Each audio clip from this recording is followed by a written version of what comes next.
అందరికీ నమస్కారం। ఈరోజు నెల్లూరు సిటీ వైఎస్ఆర్ కాంగ్రెస్ పార్టీ అభ్యర్థిగా ఖలీల్ అహ్మద్ అని నేను నామినేషన్ వేయడం జరిగింది।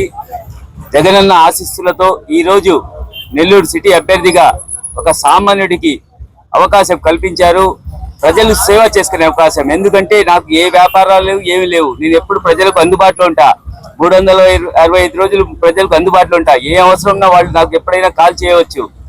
నేను ఎప్పుడైనా వాళ్ళకి ఎప్పుడు వాళ్ళు కాల్ చేసి నేను వాళ్ళ దగ్గరే పోతా। ఎందుకంటే జగనన్న సామాన్యుడికి ఎందుకు అవకాశం కల్పించారంటే ప్రజలకు సేవ ఎప్పుడు అందుబాటులో ఉంటారని ఒక ఇదితో ఈరోజు జగనన్న చేసిన పథకాలు ప్రతి ఒక్క ఇంట్లో ఎక్కడ పోయినా జగనన్న చేసిన పథకాలు ప్రతి ఒక్కరు ఆస్వాదిస్తున్నారు। ఈ రోజు సింపుల్ గా ఎవరికి ఇబ్బంది లేకుండా సింగిల్ గా వచ్చి నామినేషన్ వెళ్దాం అనుకున్నాం। మన వైఎస్ఆర్ కాంగ్రెస్ పార్టీ అభిమానులు అందరూ వచ్చి ఆశీర్వదించారు, తప్పకుండా వాళ్ళు ఆశీర్వదించారు। ప్రతి ఒక్కరు కులాలకు మతాలకు అతీతంగా ఈ రోజు వచ్చి అందరూ ఆస్వాదించారు। తప్పకుండా జగనన్న సీఎం అవుతున్నారు। ఈ నెల్లూరు సిటీ నుంచి అత్యధిక మెజార్టీతో నేను మొహమ్మద్ ఖలీల్ అహ్మద్ నేను తప్పకుండా గెలుస్తున్నాం। ఎందుకంటే విజయసాయి రెడ్డి మన ఎంపీ అభ్యర్థిగా వచ్చిన తర్వాత ఈ రోజు చూస్తున్నాం ప్రతి ఒక్కరు ఏ అవసరం ఉన్నా టకటక పనులు చేసుకుంటూ పోతున్నాం। ఇంకా ఆయన మనకు అందుబాటులో ఉంటారు, తప్పకుండా ఆయన మంచి మెజార్టీతో గెలుస్తున్నారు। ఆయన ఉన్నంత వరకు చిన్న పనులు కానీ నేనుంటా ఇక్కడ అందుబాటులో। మన ఎమ్మెల్సీ చంద్రశేఖర్ రెడ్డి అన్న గారు ఉంటారు మనకు అందుబాటులో, అలాగే విజయసాయి రెడ్డి అన్న ఉంటారు। ఏ అవసరం ఉన్నా రాష్ట్రంలో కానీ దేశంలోని ఏ సమస్య ఉన్నా విజయసాయి రెడ్డి అన్న పరిష్కరిస్తారు। తప్పకుండా మేము అందరం కలిసి వైఎస్ఆర్ కాంగ్రెస్ పార్టీకి ఒక భరోసాలాగా కార్యకర్తలు కానీ నాయకులు కానీ అందుబాటులో ఉంటాం। అలాగే అనిల్ అన్న చేసిన అభివృద్ధి ఈ రోజు చూస్తున్నాం। తప్పకుండా ప్రతి ఒక్క నెల్లూరు సిటీలో ఎంత డెవలప్ అయిందో, అలాగే జగన్ చేసిన పథకాలు ఈ రోజు ఒక వరంలాగా మనకు ఎక్కడ పోయినా ప్రతి ఒక్కరు ఆస్వాదిస్తున్నారు। జగన్ సీఎం చేసుకొని అలాగే నెల్లూరు జిల్లాలో 7కి 7 అసెంబ్లీ స్థానాలు అలాగే ఎంపీ స్థానం అత్యధిక మెజార్టీతో గెలిపోతున్నాం। జగన్ సీఎం అవుతున్నారు। ప్రజలకి ఎప్పుడు అందుబాటులో ఎలాగుందో సచివాలయ వ్యవస్థ కానీ వాలంటీర్ వ్యవస్థ కానీ అలాగే తప్పకుండా వాలంటీర్ వ్యవస్థని అందరికీ ముందుకు నడుపుకుంటూ పోతాం। అలాగే ఎప్పుడు ప్రజలకి ఎప్పుడు అవసరం ఉన్నా ఈ రోజు ప్రజల దగ్గరే పరిపాలన చేస్తున్నాం।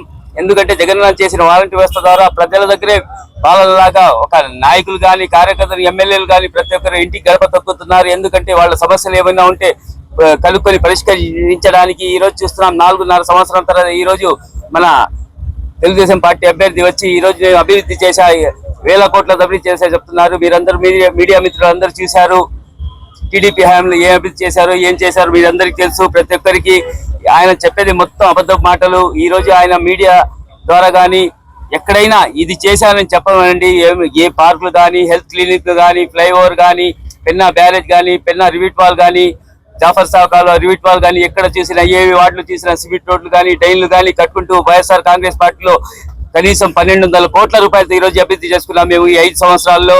2 సంవత్సరాలు కరోనా ఉన్నా కూడా ఇంకా 2.5 సంవత్సరంలో 1200 కోట్ల రూపాయలతో అభివృద్ధి చేసిన అంటే అది జగనన్న ఇచ్చిన సంక్షేమ పథకాలు। అలాగే చూస్తాం సంక్షేమ 1180 కోట్ల రూపాయలు ఈ రోజు మన నెల్లూరు సిటీలో సంక్షేమ పథకాలు అందున్నాయి। అలాగే ప్రతి ఒక్కరు జగనన్నని సీఎం చేసుకోవాలని ఇక్కడ నేను అనేది కాదు, ఒక సామాన్యుడు నాకు అవకాశం కల్పించారు।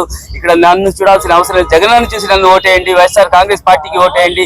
మీకు ఎప్పుడు అందుబాటులో ఉంటా మీ సేవ చేసుకునే అవకాశం నన్ను కల్పించండి। మీకు ఎప్పుడు అందుబాటులో ఉంటా మీరు ఎప్పుడు కాల్ చేసిన పలికేవాడిని ఒక సామాన్యుడిని। మీరందరూ వైఎస్ఆర్ కాంగ్రెస్ పార్టీ ఫ్యాన్ గుర్తికి ఓటేయాలని మనస్ఫూర్తిగా కోరుకుంటున్నారు। మరిన్ని అప్డేట్స్ కోసం మన HN9 టీవీ ఛానల్ ని సబ్స్క్రైబ్ చేసుకోండి।